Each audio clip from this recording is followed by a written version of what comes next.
Liverpool to Manchester United to that's kind of sucked. It was kind of like a weird game where it feels ultimately like a disappointment. Maybe because we were heavy favorites, which was really the scariest thing about these games. Whenever I hear all the forecasts, including myself, I was thinking like a 3-0 game, to be honest with you, and it probably should have been if Liverpool were on their day and kind of could impose themselves, but it was one of those games where you felt disappointed at the end because of points lost. But then you think to yourself, we were one down at that point. It's a point rescued. But then you're up and you feel like, okay, back to normal default settings. This is how we should be with us beating United at home, the way the things are and the way, our form is, their form is, where both teams are at and stuff like that. And then you concede a goal and you're like, damn it, it's points dropped. And then Maguire misses a sitter. So you're like, okay, maybe it's a point gain. So it's just kind of like going back and forth. But at the end of the day, I think going into this weekend, especially after Saturday's results, it was going to be even more important to win this game. I know a lot of us are saying, I'm probably trying to find silver linings, right? The fact that Arsenal and Chelsea, who you would consider at this stage the other title contenders, both lost points. And it feels like, one more week as you come closer to the end and, still have the 6-point lead with a game in hand. It doesn't look too shabby, does it? But I really feel like if we won today, not because it's only 8 points, but it would be really demoralizing to Arsenal if we were able to win, get another 3 points, and just have that perception of a team that's just rolling. And you see a team that's like rolling, winning every game while you're dropping points or you're struggling to get 3 points and stuff like that. It can be demoralizing to a team. And I was really hoping we would win. On paper, we should have win. But you look at the overall play and we'll look at the stats in a little bit over here. And it was probably a lot more even than we thought it was going to be. You got to give some credit to United. Just this was their game, right? Like when a team is kind of like out of it, they're what, 13th, 14th, wherever the heck they are. They're kind of out of sight, right? This is their game. This is their season in some ways. Games like this, what they do in games like this is going to be what comes out and what really like pushes them. A good result today was going to give them like another month or so to be able to kind of like keep going forward. So you kind of knew they were gonna be up for it. We do get a few chances in the beginning, and we talked about this in the pre-match as well. We convert a couple of those, and this is a totally different game, and it's probably another 3-0, 4-0 game. But we cannot, and you knew the more they hung around, the more confidence they were going to get. I don't think they would have ever dreamed of getting 3 points here, but I think this is kind of like what they hoped for, and they got what they hoped for. It was a very respectable performance overall. And then they didn't they probably consider themselves having lost. They should have won this game. And given Maguire's chance in the last second over that death in the final whistle, they probably could have gone away with 3 points. And that would be extremely disappointing. Maybe that's why the 1 point does not seem as tragic after all. But so the game starts with, I just felt like overall, and you look at the stats, if you look at our midfield stats, which did not look as bad, but we're going to go into the performances. There's a lot, and a lot of it is probably called for. Trent criticism online, some of them a little over the top. As always, there's people like abusing their social media because those assholes are out there. But you can definitely criticize the performance and stuff. So we will get to that. I want to show you his stats and stuff like that, and we'll talk about that a little bit. But overall in midfield, I thought missing Szoboszlai, and it's hard to go back and say, oh, if we had Szoboszlai, because honestly, when the starting 11 came out, especially with the Konate surprise, which was a pleasant surprise, and I thought he did well. You could see him getting tired, but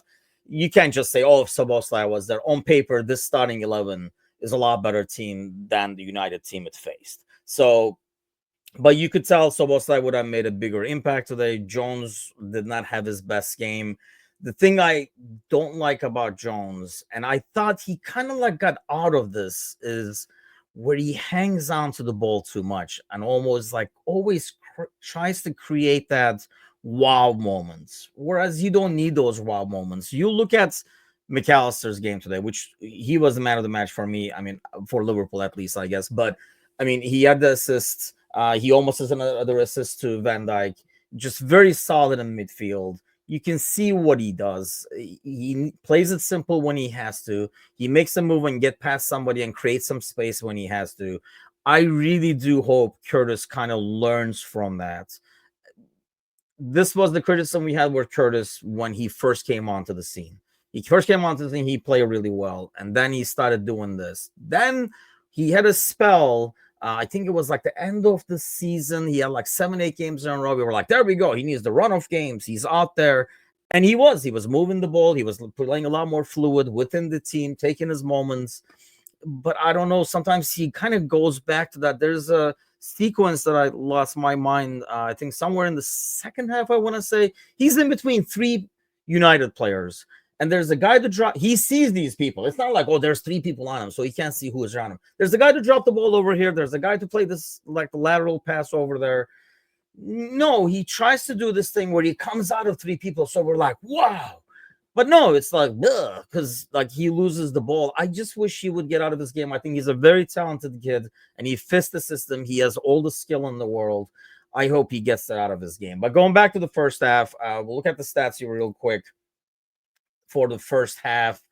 I mean, the expected goals are better. You felt like, okay, the goal is going to come. And we talked about this in the pre-match. One thing that Slot has done this year has been be able to kind of like tweak a couple of things. I didn't expect any substitutions. I really thought we were kind of lackluster, but we were kind of like struggling to find the spaces and stuff. And I really thought a few adjustments that Slot is used to now making. Second half, we come out and the goal will be inevitable.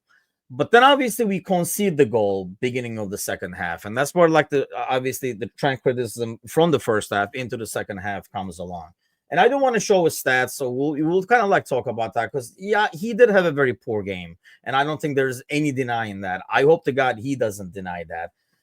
I really liked how Slot approached it in the post-match. Basically, when he was asked, he said, here's the quote right here. He was basically asked if it was the Real Madrid ordeal that was affecting Trent's poor play. And he said, I think it's more difficult for Trent to play against Bruno Fernandes and Diogo Dalot than it is the rumors that were there in the week. That's my opinion, but everyone will probably tell you it's to do with the rumors. And I think he went on to kind of explain that these 2 players are players that start for Portugal. So it was, he was going to struggle against them. But let's face it, he's just kind of like protecting Trent in this scenario right here more than anything else, because Trent was extremely poor today. I don't think there's any denying how poor he played. Looking at his stats real quick for the game, I mean, 25 possessions lost is horrific. 8 possessions won, 4 interceptions, 2 fouls conceded, 1 chance created, 1 shot, and 0 out of 5 duels won, which obviously, again, for a defender is horrific. The thing with Trent is he is not your typical. I mean, he's never been great defensively. This year, he had made, I thought, really big improvements in terms of defending. Partially, it's mindset, partially is positioning. But overall, I think everybody, including myself, who regularly criticizes his defending, has to admit that he was doing a lot better defensively. The thing with Trent is, most defenders, when you're in a funk, and I'm saying this as an ex-defender, nowhere near the level of these guys, but still, as a defender, when you're not having a good game in terms of your passing and on the ball, there's always the tackle you can put in. You can kind of like work yourself back into the game doing those things. You go back to, there are games, I think anybody who's played the game will tell you, there are days where you're like, God, man, nothing is connecting. Like nothing I do is going. It's too long, too short, too high, whatever it is, it's not working. We've all had those games. And any professional player is okay to have those games. You will have those games. But when you start going like that, what you normally do is, as the defender especially, you kind of focus on the things you can kind of control on that you can build on. And that's putting a tackle in, winning the ball, giving it to the midfielder. You kind of slowly work yourself back into the game. The thing with Trent is, obviously, 0 out of 5 duels won, but that's not really his strength. So his strength is he tries to get out of the funk, almost like a shooting guard in basketball, like the shooter mentality. He keeps taking those shots, thinking, okay, the next one is going to go in. He tries to get out of the funk by trying these balls that will, going back to Curtis Jones again, it's like, wow, look at that pass. See, this is why Trent needs this much, blah, blah, blah. So, and you're not getting that when he's in one of these days. So he's turning the ball over and over and over. 25 possessions lost is really horrific. I realize he takes more chances than other defenders, other backs. I get all that, but still 25 is extremely high. And some of these were very simple passes. More importantly, as we saw in the first goal, some of them were unnecessary spots where we turned the ball over. Then he falls asleep defensively, and then we concede that goal. I mean, Martinez, that's a great shot. You got to give him that. I mean, he just put that. Ali had no chance in that one. But we clawed ourselves back into the game. You can kind of see the momentum. 2-1. It keeps going. You can already kind of see United saying, damn it, here we go again. But we could not get that third one in. And I think with the third one comes in, that's probably ends up being like a 5-1 game or something like that. But again, credit to United, because most, the Uniteds of the past, when you maybe had like some of these other players out there, they would have probably folded at 2-1, saying, hey, we go out there and let the 3 and 4 in. They kind of hung around in there, and maybe we gave them that hope throughout the game prior, the first 60 minutes. We let them know, hey, you can hang around in here. Like, we're not that much better than you, kind of a thing. I think we put some belief in them. And there are some good players on that team. We've talked about this before. It's just not a good team. They defended well as a team today, I think, but partially that's because we could not do the things we wanted to. I think you look at the starting 11, you can't really have a lot of issues with it. I don't think a lot of people saw that starting 11 and said, oh, it should be this, this, this, and stuff. Like, people are now saying, like, oh, Bradley should have started. Really? You were going to start Bradley? No, you were not. So you kind of like looking at it after the fact. I think there was no problem with that starting 11. The hope was, and I guess this was my hope as well, that Diaz would be able to really disrupt those center backs. It kind of backfired where I felt like Diaz got lost because there was 3 of them. They were almost playing like a 5-3-2 when they were defending. So Diaz got lost a little bit in there, as opposed to Diaz when he's dealing with the back 4. And then, obviously the backs out wide are worried about Mo and Gakpo. So Diaz can kind of like move around and really kind of create chaos in the middle with good movement.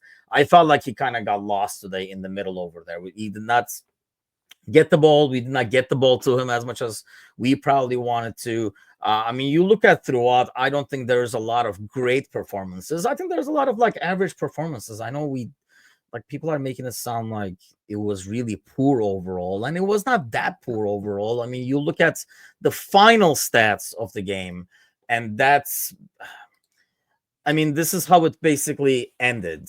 And you see the expected goals, you see the shots overall better. I think it's almost like shocking to see these numbers in some ways, because it just did not feel like it as you are watching it to the eye set. But you can see the expected goals over there. We probably should have finished better and been more clinical. Gakpo gets his goal. It's an awesome goal. It's becoming one of those vintage Gakpo things now. You can cut that, either take the shot in, or he can kind of like chip it in from like outside the box and stuff like that. I mean, I love how he plays. I thought McAllister had a great game. I think Mo was average. I mean, he scores the penalty, which is, I know it's a penalty, but it's, it's a critical one. It's a clutch one that he kind of like finishes, which, was close. Onana was almost there, but still he does finish it and gets that goal. And I thought he was well. And when you have Trent playing behind you, that Mo Trent duo never worked well today, which is one of our bigger strengths. And that was mainly due to Trent. More than Mo. I think that was mainly due to Trent. Let's cover the Trent thing real quick, which I've said this a bunch of times over here. But when all these 3 contracts and stuff like that I kind of like hate talking about. But in terms of priority, I put him on the bottom. I rather, if they said you're going to sign only 2, I would pick Van Dijk and Mo any day. And I think that's because you can kind of see their importance overall in the bigger picture, despite their age. With Trent today, the thing that gets to me with Trent is the fact that because he's not a good defender, he tries to get into games by forcing passes, which is kind of like really against everything that slot system is designed for.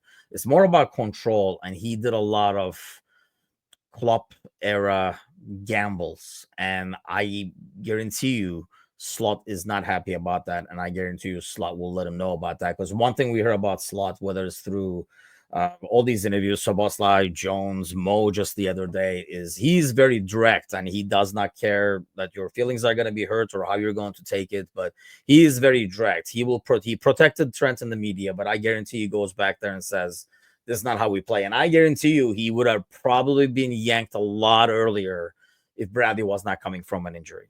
I don't think we wanted both Bradley and Konate out there coming back from an injury. I was shocked that Konate was out there. I think most of us were shocked that Konate was starting. And I think, Bradley had only so many minutes he could give.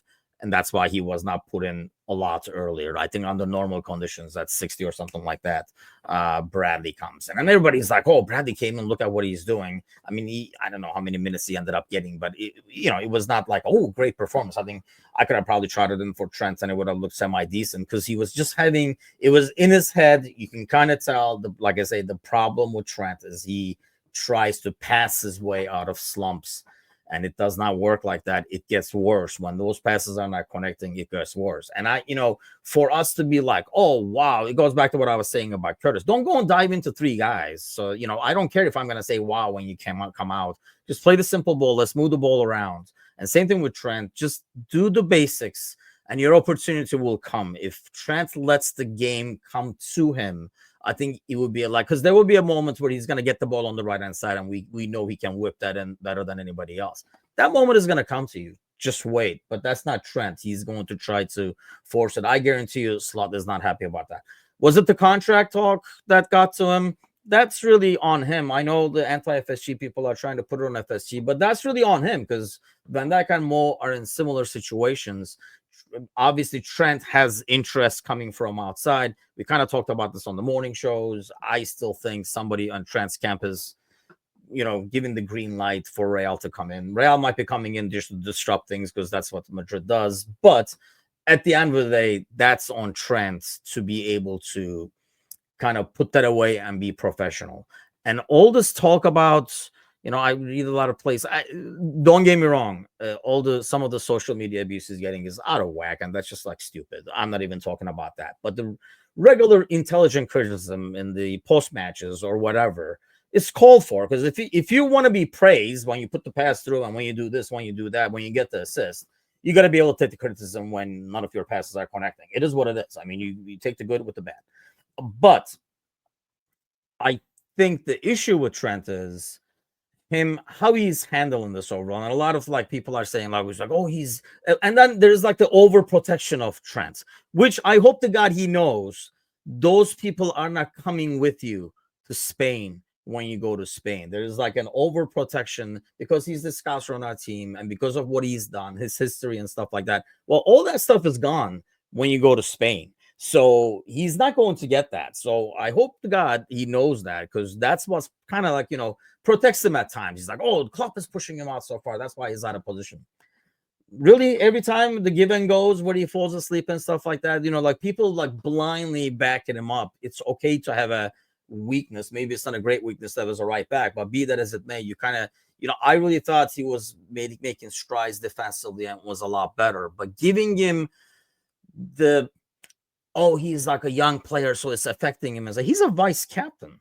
He wants to be a captain. He wants to win Ballon d'Or. I mean, you don't win Ballon d'Or as a non-defending right back. That is not a thing. So I just don't understand the approach he has to this and what he wants. And, I realize 25, 20, he's 26 right now, right? 26, 27. That's still freaking young, right? I mean, especially an old fart like me. That's still freaking young, but he's a professional. He's been there, done that, and he has been in the highest stages. He's not your regular 25, 26-year-old guy that just graduated from college. He's making silly decisions. He's not that.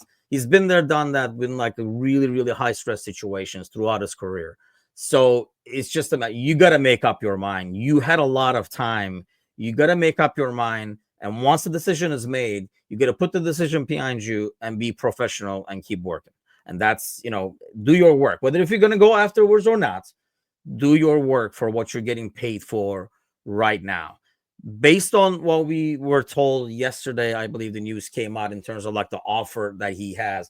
I feel like that's more than a fair offer. I was told in our Discord channel yesterday that, you know, oh, you should expect more. And it's like 300,000 for a right back whose weakness is defending in a system where it's not like the old system. We're not asking for the right back to do regular Trent things that sometimes is more than a fair offer, because you're probably giving 400 or so to Trent, to Van Dijk and Mo. So I feel like that's more than a fair offer.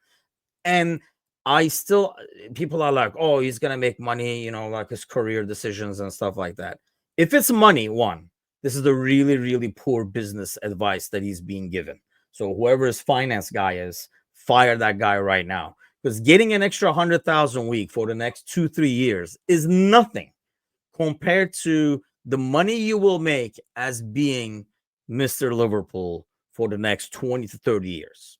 Okay, he will never be, I don't know what he thinks, he will always be part of the cast at Real Madrid. He's never going to be the guy. He's probably looking at fourth, fifth at best. Mbappe, Vinicius, Bellingham, you're not one of those guys. I mean, Modric, they don't treat that. I mean, so you're not going to get above those guys. You're just going to be part of the cast that, you know, happy to be there. I was at the party too, guys. So you're not going to have a legacy over there in Real. And when you come back, you're not going to have the same Mr. Liverpool effect that you would have now if you stuck around, signed the extension at 300,000, and then won the way this team is right now. This team will win more trophies. This is a still very young team. If they lock up these three, that's a young midfield. You got some young talent coming up, and you didn't even have, you have some money put aside basically because you didn't have a transfer window for the most part last year. So you can really make additions and do some shuffling around to what slot wants. So he will win more trophies here. So business-wise, it's not a smart decision at all. If he wants as a career, it's change of state. I've done everything I've done at Liverpool, which to a certain extent I can kind of understand, I guess. I can't relate because this is his boyhood club. And most people, I mean, I know it's easy for us to say, but if we're playing for our boyhood club, we don't want anything else. No grass is greener, right? He might be finding some grass greener. That's fine. It's on you. But you're going to a place where if he plays the game he did today in La Clasico or something like that, he will be butchered. And there will be, like I said earlier, there will be nobody on his side protecting him. And I don't care. It's his decision. It's his life. He has every right to do it. I don't agree that he owes this to Liverpool or whatever. I don't think he owes anything. He's given everything he can. Well, except maybe for today. He's given everything he can to the club. So, and he's gotten paid for it. So services rendered, services, cash given, whatever. You know, I don't think he owes stuff to the club, like to make money for the club and stuff like that. I don't totally agree with that. If the contract came to where it's set for reasons we talked about 100 times, I'm not going to get into again in this video, but it's his decision. That's fine. Make the freaking decision, and then let's all move on. Whether you're staying or leaving, let's just make the decision, get that out. That is under his control. It would be one thing to say we're going to wait till the end of the season. It's unfortunate. I think if he has this game in October, it's probably not, he doesn't get as much abuse. We just say, oh, Ben Trent's defending, maybe they shouldn't sign him or whatever. It'll be a totally different conversation. We wouldn't have the conversations that we are having today. And that's unfortunate for him, that I feel like it corresponds with the timing of the contract and Real talk and stuff like that. Is it in his head? Probably partially. I think it's more the fact that his way of getting out of a mid-game funk is not really the most productive sometimes, and it can kind of backfire. Granted, you know, he connects on one of these wild passes he's trying. Everybody is like, see, this is why Trent is worth $500,000 a week. So there's a lot of second guessing going on. There's a little bit over the top going on. My criticism on Trent has been pretty darn consistent when it comes to defending. It's never been about positioning. Oh, you know, this is what he's asked to do. Nobody is asked to not track their guy on a give and go. Nobody, no fucking system. Pep, Klopp, you name names. Nobody in their system says, hey, when there's a give and go, just let your guy go. Because when he's back there, his defending, he gets caught ball watching. How many times in the back post he's gotten, like let his guy go, did not know where his guy was. Those are the times where his defending is poor. 1v1, I honestly, normally he's a lot better than today. He really struggled. Obviously, he does not have the pace, but he really struggled defensively today. I mean, Dalot looked like I mean, if this was a contract, Dalot might get 500,000 from Real Madrid after this game if they just watch this game alone. But unfortunate for Trent, the abuse is definitely uncalled for and stupid. But sadly, the social media animals are out there, and that's what you get these days. I mean, heck, I'm reading a ton of abuse for Robertson today for that second goal, which Robertson has become the new Lauren, so we can give him that trophy, I guess. The Lauren Gomez trophy. Who was that before then? Emre Can carried it for a while. Where if you're in the vicinity, you are the guilty party. That ball from the left-hand side went through the entire back line. Konate, then Trent, then Van Dijk. But it's on Robertson that the goal was scored. That's just freaking like comical. And when you have no right wing defending, and that ball is constantly coming in, I'm sorry, but as a left back or as a center back, there are times where you're going to lose your guy. Nobody's that freaking perfect because that ball kept coming. That was like a highway on that side. Should we have made adjustments? But I mean, Trent is back there and he had cover at times. I know the goal comes again, he switches off and he just like the first goal, he kind of like stops. He stops. Those are the times that I talk about like tracking people. He just lets people run by him. And every team who plays us now knows the Robertson area as well. But I mean, these are like weaknesses you have. When we play against a team, we say, yeah, that guy, just go after him. He's not good.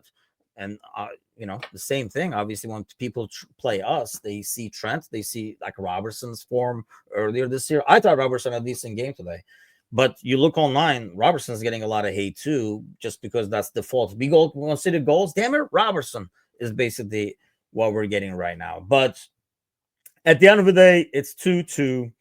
Point loss, points gains, points lost, point gain, flip flop the entire time over there. But at the end of the day, I feel like, you're still 6 points up. You have a game in hand, which that game in hand will be a very similar game to the game we played today in terms of being favorites, but struggling because, it's a rivalry where you kind of like throw away the records, kind of an ordeal. So, but either way, 6 points, and you see the teams who are chasing you, none of them are really steamrolling people. The downside is if we won today, like I say in the beginning of the video, it would have been very, very demoralizing to Arsenal. Some decisions to make. Obviously, we have 2 cup games coming up with injuries. People come back from injuries. Some people put the 90 minutes in today. So it'd be interesting to see what we do against Spurs. We had a chat about this in the post-match, and I'm sure we'll talk about it in the morning shows and tomorrow night's podcast as well. But I still feel like, especially because of the team that Spurs are, and that long ball behind them is key. I think you put Trent right back out there. One, I don't think Bradley's ready enough, and you put Bradley, you start Bradley in the FA Cup game. But I think you put Trent out there and you say, make it right, make this like a blimp, and you just keep going. Go back to where you were, show him what you are and stuff like that. And I think he'll win. And if he'll win fans back, I think the only thing that will win all fans back in signing. But I think he'll get a lot of the criticism because you do need his passing in that game, I think, to go behind the way Spurs play, as long as the manager is still there and they're playing the same way. But let me know what you guys thought. Let me know what you guys thought about the performances, this whole Trent ordeal. There's a lot of chatter, a lot of it over the top negative.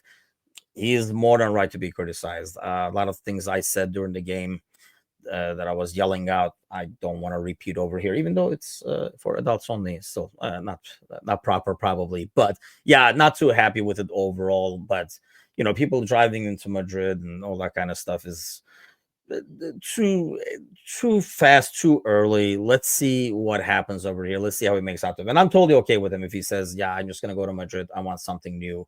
Because he can look at this right now, too, by the way, the criticism he's getting, and say, okay, there's no loyalty here either. But little does he know that the people who are backing up are not going to be there traveling with him to Spain. But yeah, let me know what you guys thought in the comments. And I will be back tomorrow. Join us throughout the week. And starting end of this month, we'll be actually on every single morning on the Morning Coffee Show. But I'll be here tomorrow with the Polish Prince. So we'll talk about the game, talk about our random stupid stuff, and then tune in tomorrow night for the podcast where we'll again, talk a lot about our stupid stuff, but talk about the game as well. So have a great Sunday evening, everybody. Take care.